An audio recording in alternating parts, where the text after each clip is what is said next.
you can say this is a matter of how you want to define words, and I don't think we want to restrict the discussion to that level. If you would like to say that by definition, any device that can perform these operations is intelligent, then computers can be intelligent. But what we're really interested in is whether or not a computer can have intelligence as we understand it in human beings. So there are a number of observations to make here. First of all, a computer has to have a programmer. Now, once a computer is programmed, it can execute that program. But the program, thus far, is produced by a human being and entered into the computer in a particular form. Now, as far as anyone knows, the human brain does not have a programmer. That is as far as current scientific knowledge is concerned. Actually, I would like to make the suggestion that the human brain does have a programmer. I'd like to suggest that we don't really wish to object to this parallel which is being drawn between the computer and the human brain. Rather, what we would like to do is say that this parallel should be drawn out further and made more comprehensive. The brain is indeed like a computer, and just as the computer requires a programmer, the brain also requires a programmer. What is the programmer of the brain? So, before getting to that point, let me say a few things about the different examples of intelligence which are given here. In every case, you'll see that the computer is solving a particular problem. Now, before the computer solves that problem, some human being worked out the solution in an abstract form within his own mind. Now, you might say in a certain case, the computer even learns by itself. The computer even comes up with its own heuristics. But, in such cases, the programmer in advance figured out an algorithm whereby the computer could come up with its own heuristics. You see, you can solve problems at various levels of generality. The mathematicians do this. Just to give you an example, suppose I presented you with a computer which could solve problems in geometry. We might even ask it to prove that the sum of the squares of the sides of the right triangle equals the square of the hypotenuse. And sure enough, after processing that request for a while, it would come out with a rigorous mathematical proof starting from the axioms of geometry. So you might say, well, this computer is exhibiting intelligence if it does that. Now, I think you could do that. I even think I could do that, as a matter of fact. But what would be involved in doing it? You find that the human programmer figures out what logical procedures are required to solve a given class of mathematical problems, such as the class of problems in classical Euclidean geometry, let's say. That would be a very difficult area in which to do it. But theorem proving programs have been written for more restricted classes of mathematical problems. So the point is, in advance, the human programmer, in his own mind, understood how any such problem could be systematically broken down and solved by a step-by-step procedure involving these logical functions here, these Boolean operations. So, the computer can do that after that program has been entered into it. The real work there, I would submit, has been done by the human mathematician who worked out the systematic scheme. And the computer really puts it into execution. Now, if you would like to define that as intelligence, that's okay. In that case, the computer has intelligence, and there's no objection to saying that. But what about the function of creating that algorithm, of arriving at the algorithm? Can a computer do that? Well, as a matter of fact, you can even conceive of a computer that can invent algorithms. But how will the computer invent algorithms? It will only do so if some human being invents a meta-algorithm which can be used by these systematic logical steps to generate algorithms, which you can even conceivably do. Practically, there's no limit that we know of what you can do in mathematics, apart from certain limitations provided, say, by Bell's and things like that. So it is conceivable that a human being who had very great insight into mathematics could devise a general logical scheme that could solve a whole class of mathematical problems that people in general find it very difficult to solve. And if he could do that, then it follows inevitably from that the computer could be programmed to execute that algorithm. And in that case, the computer could solve all those problems. So the interesting thing is that human beings can somehow or other come up with these ideas. Computers can only execute them once human beings have come up with them. So the question is, how does one come up with these ideas? Now, one could even propose in principle that we may come up with an ultimate algorithm which would account for all human creativity. In other words, if you were to put this algorithm in a computer, the computer would act creatively as a human being, fully. So, one can consider whether or not that is possible. At the present time, such ideas are exceedingly utopian. We have no real basis in terms of experience we have with computers thus far for saying we can actually do something like that. Computers can solve certain classes of problems that mathematicians understand in advance very well. But the idea of a computer that could exhibit general creativity, well, no one has thus far exhibited the creativity needed to come up with such an algorithm. So whether that is possible or not is a matter of sheer conjecture. It's not, therefore, really relevant to a discussion of artificial intelligence.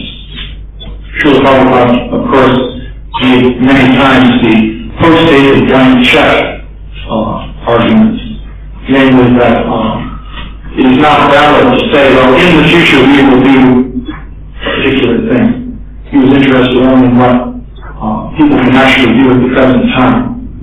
Now, just playing chess, for example, there are computers now that can beat even master chess players, but they cannot yet beat the best human chess players. Those computers operate according to strategies that people have worked out, and the computer can simply execute the strategy much faster than a human being can. So that's how these things operate. Somebody has understood the chess strategy in advance and programmed the computer with that strategy. So that's one point to make concerning computers and intelligence. Now, another very significant and practical point to make here is that all the things that computers can do well represent only one small facet of what human beings do in their normal social interactions. And that is an extremely, you might say, abstract, circumscribed, and artificial facet involving formal mathematics. But let's consider other things that people can do. Someone comes into a room and you recognize them and say, "Hello, George, how are you doing?" You may have seen him from the side, let's say. Or you may catch just a glimpse of him and immediately you recognize who that is. Can a computer do that? So in principle you might think that a computer could do it, but no one has ever succeeded in programming a computer to do that. It's an extremely difficult problem. At MIT, we were once just having a discussion with the people who worked on the Śrīla program, which was invented by a fellow named Terry Winograd. This was one of the great triumphs of artificial intelligence. This was a program in which you had a sort of artificial world of blocks, like children's toy blocks of different kinds. And these were of different colors, and they could be stacked on top of one another. So you could type into the computer a command in English saying, pick up the sitting on the blue block next to a stack of 2 red blocks and put it into a box. And the computer would do that. Or if you couldn't figure it out, it would say, this is ambiguous. There are 2 green blocks in that position. Which one do you want me to pick? And so forth. So in this box world, the computer could answer questions and behave in response to those questions as though it understood what was being asked. And so we were asking, well, how does the computer recognize these blocks and their relationships? This involves a whole analysis of edges and corners and how they relate and so forth. It's quite complex. So we asked, could you do this with curved surfaces? They said, we have no idea how to do it with curved surfaces. So that's one thing about computers. Actually, at the present time, people are thinking that the approach to artificial intelligence that has been pursued at places like MIT for the last 20 years or so is not going to be effective. And they're now looking into what are called neural nets as a method of simulating what the human brain can do. These computers are sequential processes. They perform one step at a time very rapidly. It is beginning to appear that although, according to what is called Turing's thesis, a computer can perform any computation that is conceivable, nonetheless, in practice, in real time, it is not possible for a computer of this sequential nature to duplicate many functions of the brain. In what to speak of intelligence, it would not be possible to have a computer that in real time can even exhibit the visual performance of, say, a dog or even a bumblebee. The pattern recognition tasks are really not practically attainable even using a Cray supercomputer or something like that, if you want to perform those tasks in real time. So they're looking into neural nets and so forth. So this is an important point concerning the limitations of what people have been able to do with computers. There's another whole line of software which is related to this. This has to do with knowledge representation. How can you represent within the memory of a computer the knowledge that a 5-year-old child has about his mother's kitchen? You can pose this question. This has been very seriously considered by researchers in artificial intelligence. You see, in all the functions that are described here, the data that the machine manipulates is of fairly limited and circumscribed nature. For example, the position of the men on the chessboard is very easy to represent. You have 64 squares and so many different men. So it's a simple matter to represent that within the computer. But you may ask, how do you represent this knowledge that the child has of his mother's kitchen? Just consider how much knowledge there is. There's the knowledge of what an apple looks like. So you can tell that it's an apple from many different angles. If you see a slice of an apple, you can tell that that's a slice of an apple as opposed to a spoon. So they know what spoons are, knives, forks, what the stove is, what the soot on the pans is, so many different things. If you even pause and try to enumerate all that information and somehow order it in a logical way, you'll see it's a very formidable task just to define all that information. So in order for computers to handle that, first of all, as things stand today, people have to be able to define that information and represent it somehow in the machine. Of course, there's an idea of programming the machine so it will learn all that information by itself, just as a child does. But no one has been able to come up with a program like that. So, in supposedly complex things that seem to take a lot of intelligence, like, say, playing chess, the computer may be very good. But going into a kitchen and noticing that a cookie is something different from a spoon, or a kettle on the stove, etc., this is beyond the capacity of computers as far as present-day progress is concerned. So these are a few points concerning computers, not at all touching on the whole topic of consciousness. So, as far as the idea of learning less than a human being because it's programmed by some other intelligence, I would reply that the human being also is just an animal, an intelligent animal that is programmed by years and years of learning. The human being actually is, the baby is completely ignorant, and day by day the mother first and the teachers, they are ancient knowledge, and that knowledge descended by comparison and by weighting pros and cons is creating the whole intelligence of the child. So now we are expecting that computing science, which is quite new science, can accomplish the same with just a few programs, the same which is accomplished by years and years of programming of the human brain. Well, first your statements rely heavily on the first stage of blank check approach. In other words, you're talking about we can't do it now because we don't understand how the brain works and we haven't been able to figure out how to program computers to do these things, and the computers don't have sufficient capacity. That's why we haven't been able to do it yet. But in the future, we'll be able to do these things. It's a basic point of logic, but this is not valid reasoning in any situation. So one has to stick to the actual facts. And the fact is that at present, computers have not been able to do all these utopian things that you're talking about.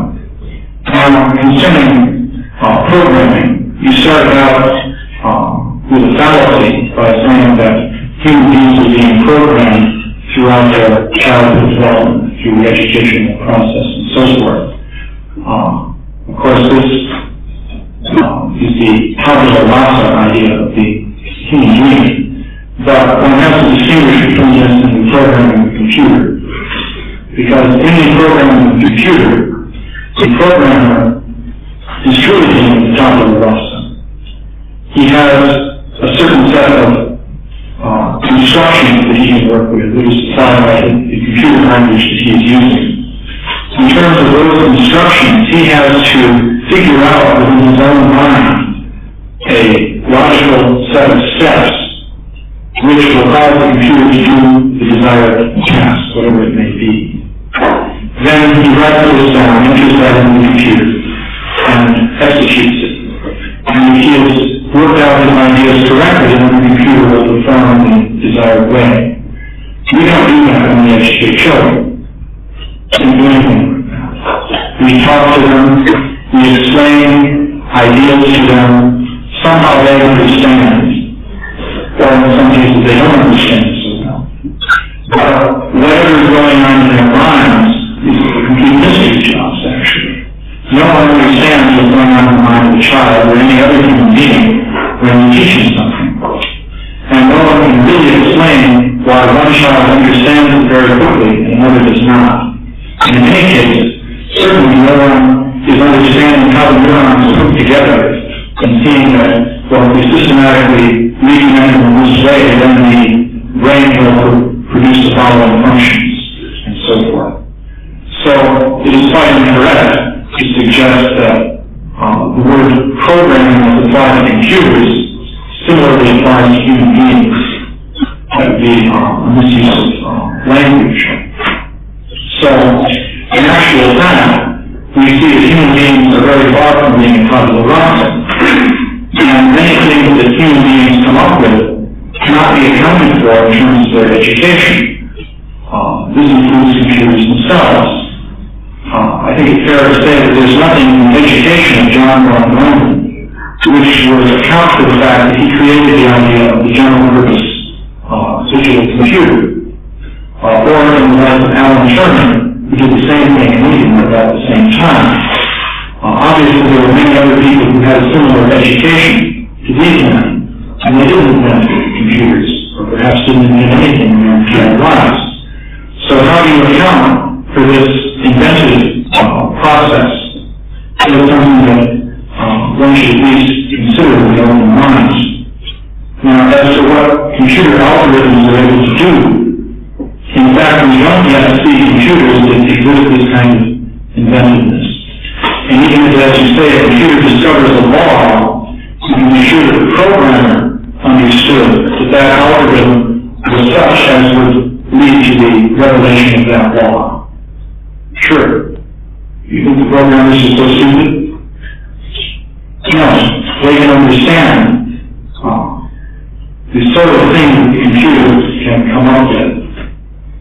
And, of course, you see, you get into a high point here. If you program a computer to compute 100 digits of pi, it may do that, and you may not know those 100 digits of pi. So you don't know how it's coming out, but you understand the general principles by which it's producing the result. And the indicates of computers that perform various operations and so forth. The human programmer understands the principles by which the computer is producing a given result. It's actually a significant question of how the human brain is programmed. That is where the programming in the computer sense really comes from. Of course, people indeed do not understand the human brain. As far as the capacity of computers is concerned, as I was saying, the indication is we'll need parallel processors to duplicate human sensory functions. It is probable that most of the functions of visual perception can be reproduced using suitable parallel processors. Basically, you have to have something on the same level of organization as the brain, which has an estimated, well, different estimates, of about 100 billion neurons interconnected in a very complex pattern. I myself would think that if you can make a computer with the equivalent of 100 billion neurons interconnected together in the right way, you can duplicate all kinds of different human functions. But still there's a question of where the organization of the actual programming comes from. I'd like to make another point about what young children do. It's rather amazing when you see. They learn to speak. And it's quite remarkable because they somehow figure out grammar when they're about, 2 or 3 years old. And they can't even explain to you how they do it. But somehow they do it. In a few years, they're speaking fluently a particular language that they've been exposed to. Linguists who carefully make an academic or scientific study of language, go into all kinds of intricate lines of abstract meaning, trying to understand grammar.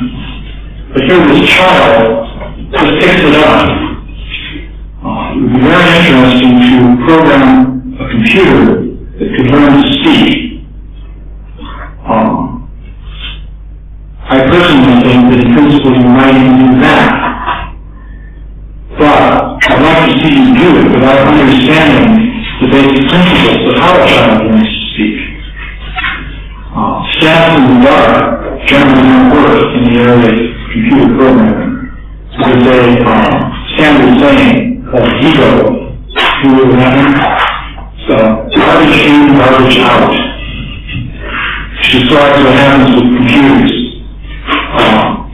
Generally speaking, if you don't know what you're doing, you're not going to get a good result. In fact, universally that's the case. Even if you think you know what you're doing, you probably have to spend a lot of time trying to keep up with the program. Iron out flaws in your own reasoning, which you didn't think were there. Actually, the computer is very merciless in revealing the flaws in the reasoning of the programmer. And most of the time spent in computer programming, including producing all these artificial intelligence programs that produce these various amazing results, most of that work is spent in ironing out flaws in the algorithm. The person writes the algorithm, has the computer execute it, and the thing fails to work properly. So then he thinks, how does that happen? And eventually he figures out why it wasn't working properly. And then he fixes his algorithm, and he runs it again, and something else goes wrong. You can spend hours and hours and hours of labor doing this. And this is what hackers, as they're called, really do. So the end product is not just some marvel of intelligence that manifests in the machine. I think you could argue that the intelligence of the human programmer that is finally been crystallized in a sufficiently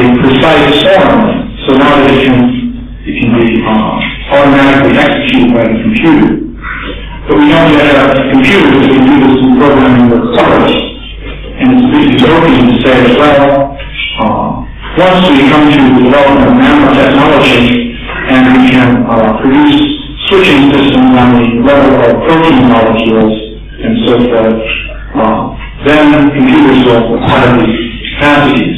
That means the postage blank check idea. So this is still on the negative side. I think it's not completely honest, the comparison between the child and the computers. First of all, we know that evolution has started with one cell organisms. So you speak whereas the original program came from what it has been developing over a period of several millions of years. And we say that the power of our computers will be like 10, 20 years being enough, so the necessary information the speed will be high enough to accept the information quick enough. Then you say it's post-dated, you only speak in terms of 20 years, but a child has been developing from the start, so all the billions of years has been there to make a program which is the child in the beginning, the basic program, which is what's called an auto-learning program. So you say something about that? It's actually a very logical development. We now have the theory of evolution. And it's very logical. And that, by the way, is why the theory of evolution is a very important topic for us to discuss. So, as far as the idea that the human mental capacities have developed as a result of the process of evolution taking place over millions of years, this proposal is not a real contribution to scientific knowledge, but it is simply a red herring, that's English phrase anyway, that diverts one's attention from the real problems. Because we have no, even if it is true that man has evolved over millions and millions of years from the original single-celled organisms, even if that's actually true, we have no idea how that has come about. Nor do we have any means to really establish that it's true. But let us argue, just for the sake of argument, that it is true. That if you go back to the pre-Cambrian period, you'll find just single-celled organisms in the oceans of the Earth. And then you go through a series of stages to metazoan creatures, the first fish, amphibians, reptiles, mammals, monkey-like creatures, apes, tiny human beings. In the course of that development, how is it that this programming of the brain, which allows for intelligence, has come to be? No one has any idea. You would have to say that if you have a brain that is working at a certain level of organization, and you randomly mutate the DNA that defines the organization of that brain, sometimes the mutation will produce a defect, and the resulting organism will tend to die out in the process of natural competition. Other times it may produce an improvement. And in that case, by definition, the organism will reproduce more effectively. As a result of this process, one has to say that human intelligence has arisen. But no one has any idea how human intelligence could arise by such a process. It's simply a hand-waving argument. We don't know the first thing about it. Even if it's really true that it happened that way, we don't know anything about it. So therefore, to say that the computers are evolving very rapidly, and human beings have had so much longer to evolve, therefore it's reasonable that they should be better than computers, because computers will quickly catch up. This is not a valid argument. Actually, the kind of argument you should pursue if you're really interested in how these things work is to examine actual models and examine how computer programs actually work, and focus on the real question of how you would make a computer program that would exhibit human creativity and so many different features. So people in artificial intelligence have been working on it for many years. Over 20 years ago, Martin Minsky at MIT was saying that in 20 years you'll have computers that exceed the human level of intelligence. So it's interesting this number 20 comes up. I don't know why. But over 20 years ago, Winston was saying in 20 years the computers will exceed human intelligence. And his idea that they will need the auto-learning computers which will then bootstrap themselves even further and become superhuman. And Winston said maybe they will keep us as pets. That was his proposal. So perhaps fortunately this didn't come to pass. And there was actually a fair amount of frustration in the artificial intelligence community. And in fact the whole trend in science, as I was mentioning today, is going to the neural net approach now and abandon the sequential computer method of trying to create intelligence. So statements about what was going to be done in 20 years don't help one in scientific understanding. That's the real problem with this post-dated blank check argument, which is the only argument they really have, saying in 20 years we will do this. Actually, wasn't it a Frenchman? I don't speak French, but Lametrier, he wrote a book called The Home Machine. How would you pronounce that in French? Low machine. So, this was in the 18th century. He wrote this book, I think it was the 18th century. He outlined all the arguments for why a human being is simply a mechanism. Way back then. And here we are in the 20th century. And the same argument is being made. So, what I'd like to do now is make a constructive proposal. And this is to suggest that the human brain actually is programmed by a non-physical entity which interacts with the brain. This is a suggestion for further scientific research. Is that what we call the ghost machine? This is the ghost machine. We are proposing to use the sarcastic phrase of Gilbert Ryle, the Cambridge professor. Yes, I'm proposing that there is a ghost machine. I'm resurrecting Cartesian dualism. We can bring up the name Descartes. So I would suggest this would actually be a fruitful line of investigation. You see, one question we can ask is, in the execution of algorithms, how far do you go from the point of information input to the computer? You see, you can program a computer to do a particular thing. But we find in practice that after a while, we're not satisfied with what it's doing. We want it to do more things. So then we put in more programming and then it does more things.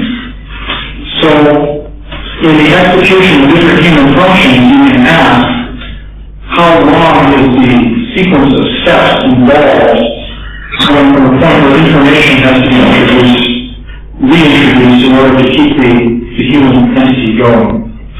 There happens to be medical evidence that has some bearing on this, and this comes from the study of epilepsy. There's a certain kind of epilepsy, fatigue-ball epilepsy, called automatism, which is well studied in the medical profession.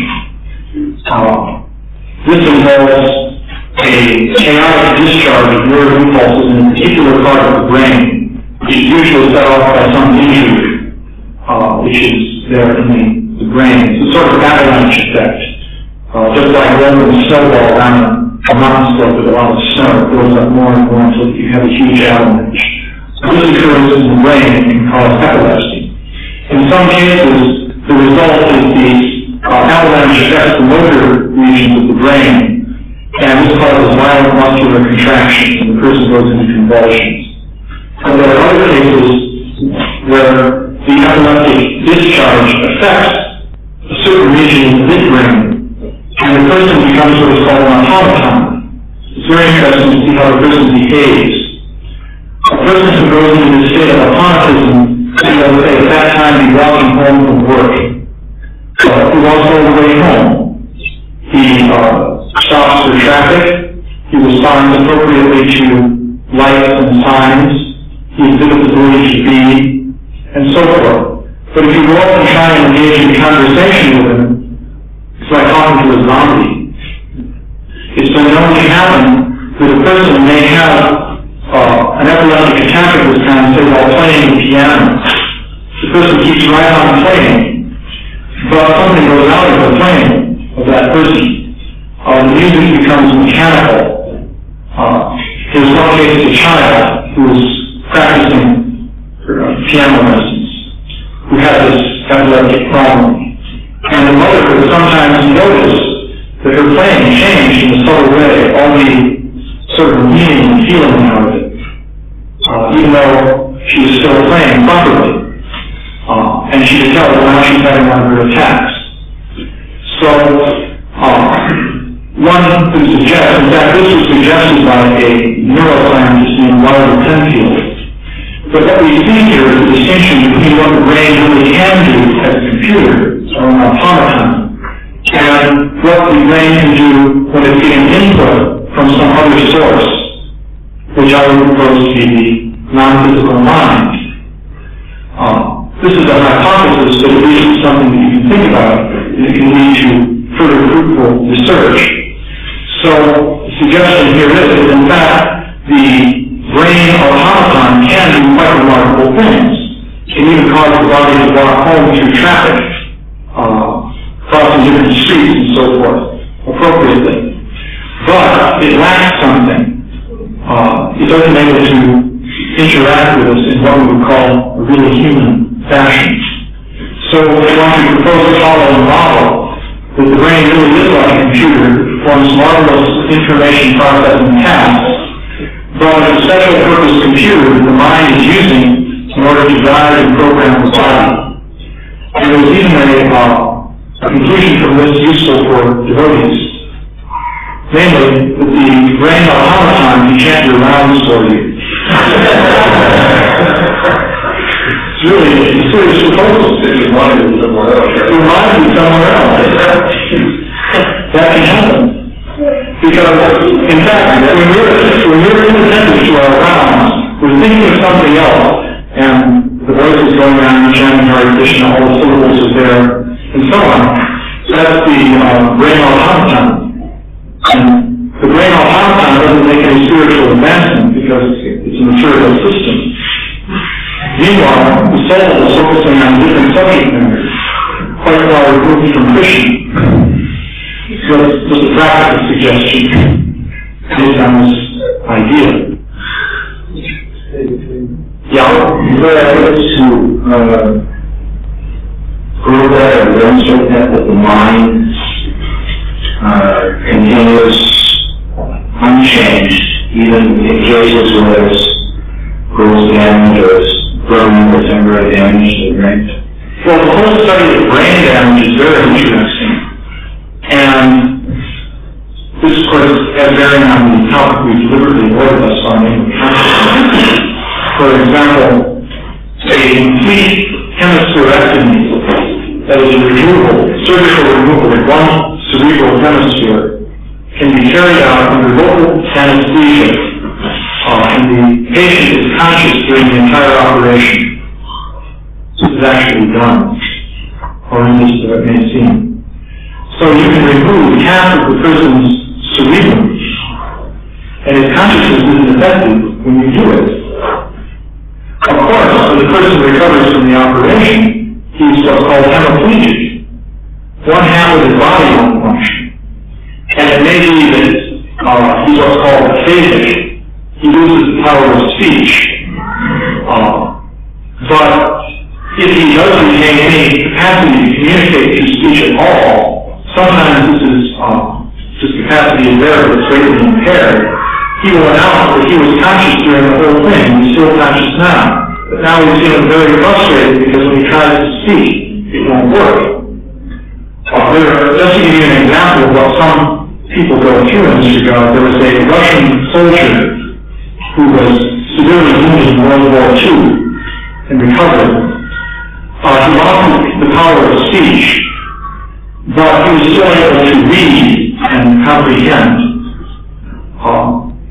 So He wasn't able to write, however. If he wanted to write, it just wouldn't happen. So what people would do is they would flash words before him, cut out on newspaper, just one word after another. When they came to the next word that he was thinking of, that he wanted, but which he couldn't think of, and he couldn't speak, he couldn't even point to the letters and spell it out, because he couldn't think of the word. But as soon as the word he wanted came before his eyes, he recognized it. Just as sometimes you may have the experience that you're trying to think of something, and as soon as you see something that reminds you of it, you think of it. So, in this way, by indicating the last of the word, and then he indicated the next word, and so on, he actually wrote essays and explained his situation in life and how frustrating it was. So this is an example. One could suggest here that the brain computer in this case was severely impaired due to the damage, but somehow the link-up of the mind was intact, and the computer was so severely impaired that it wasn't possible for the mind still to make use of it.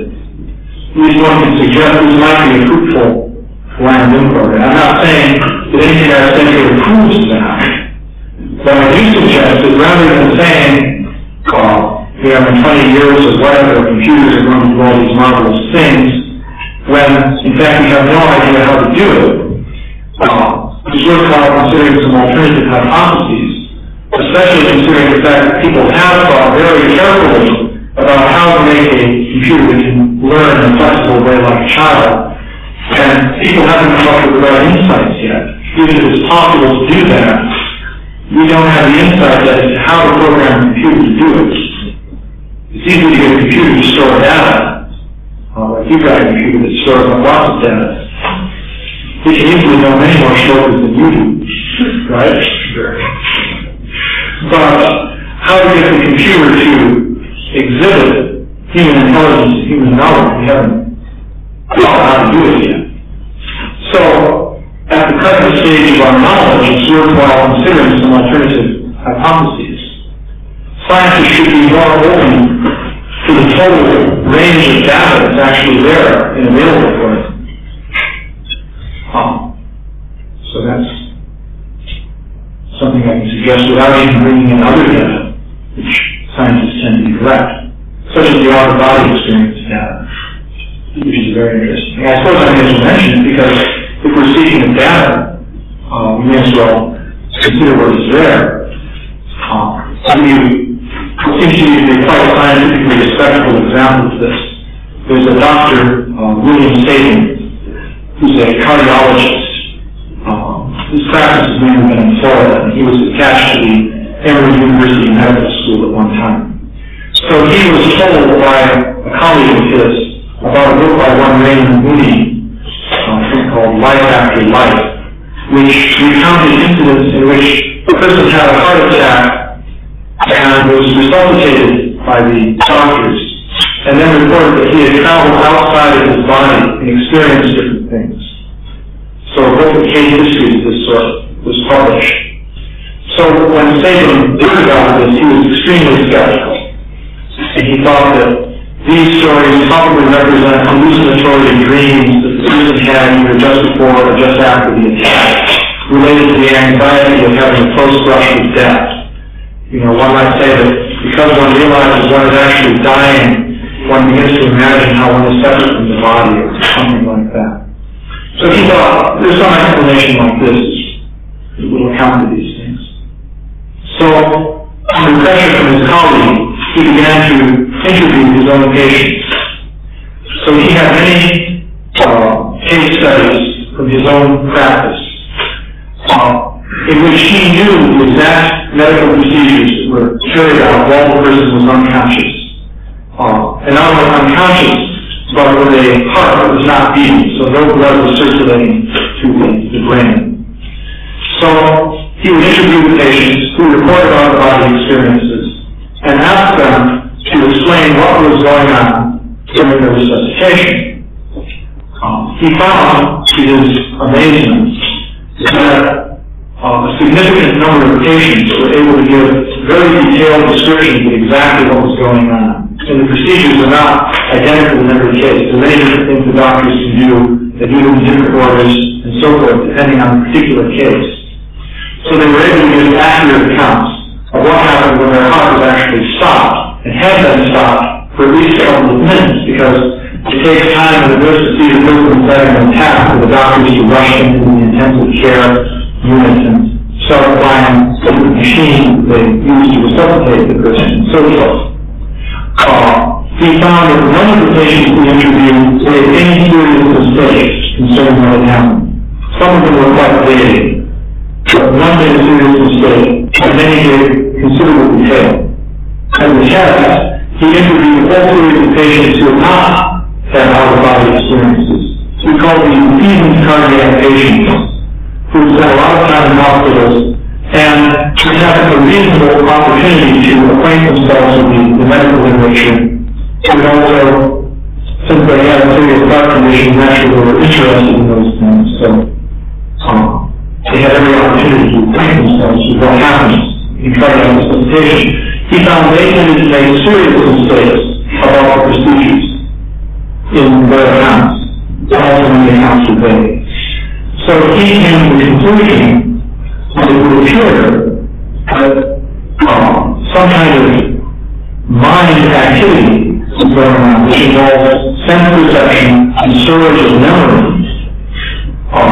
This is occur when the brain is not functioning.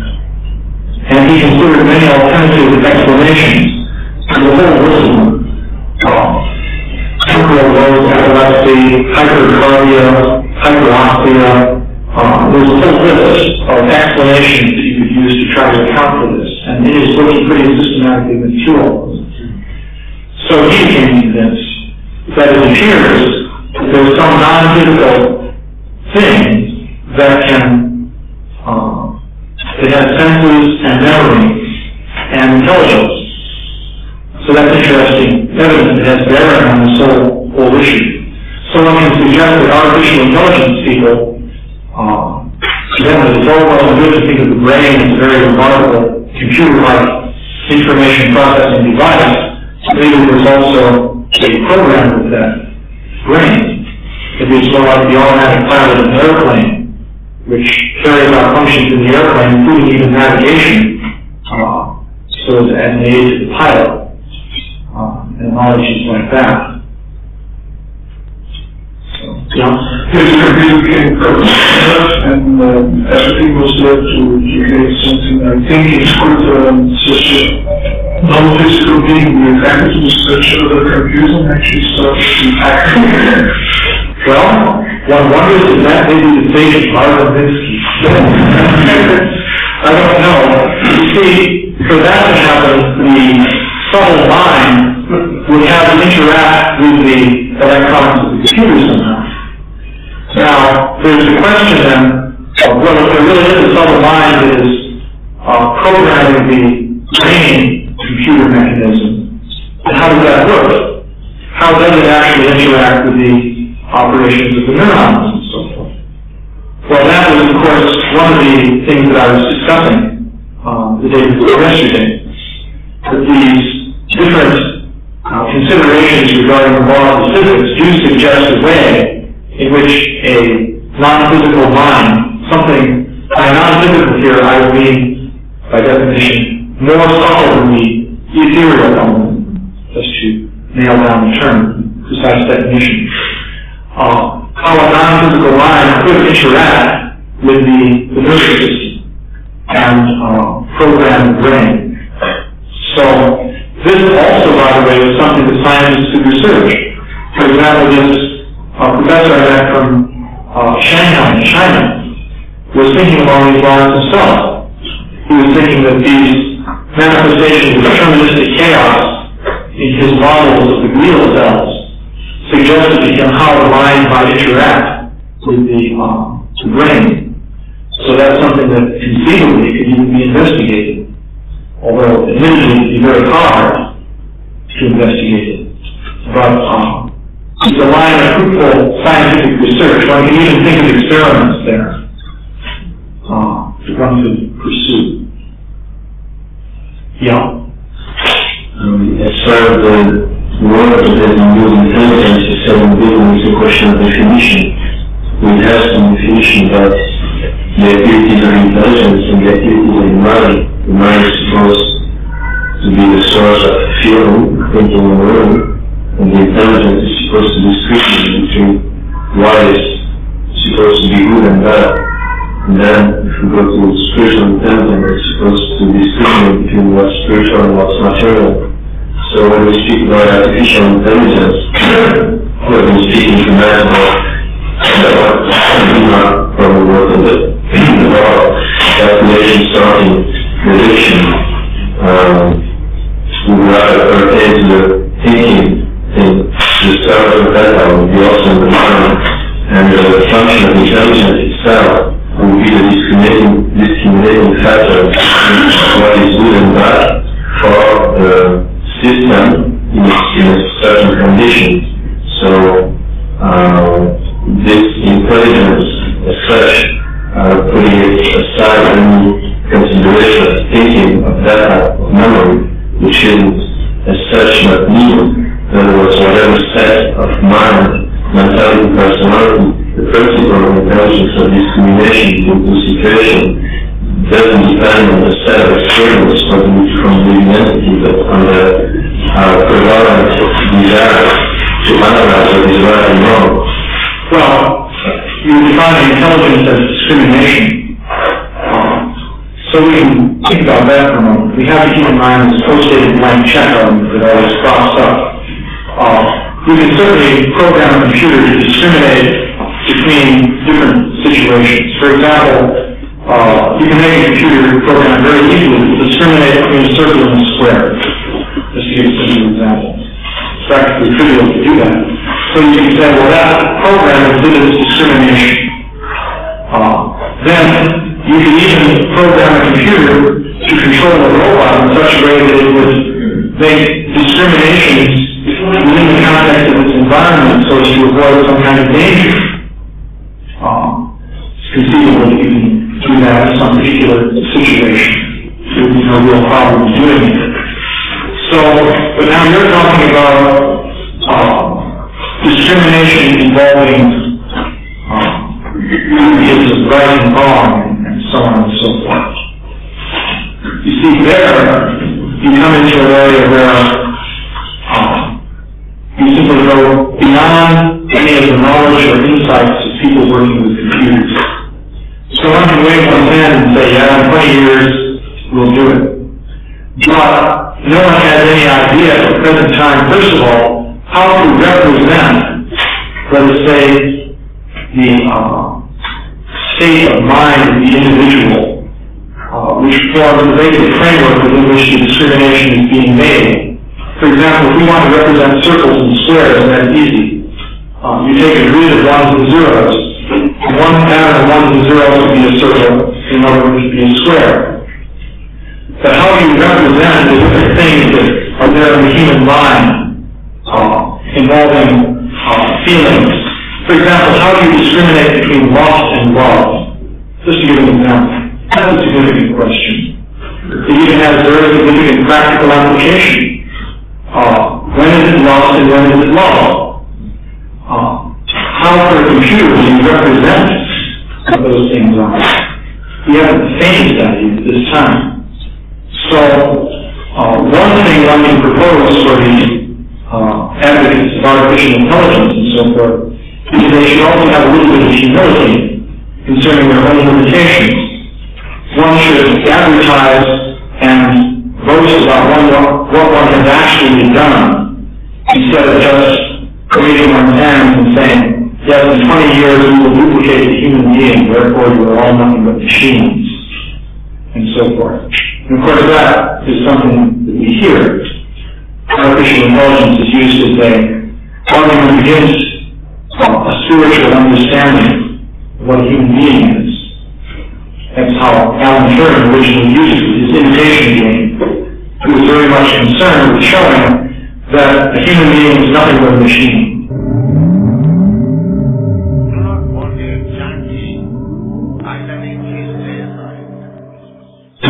Music Krishna. From Purusham, Sydney to London Dash. し、ハレクリシナを書き始めよう。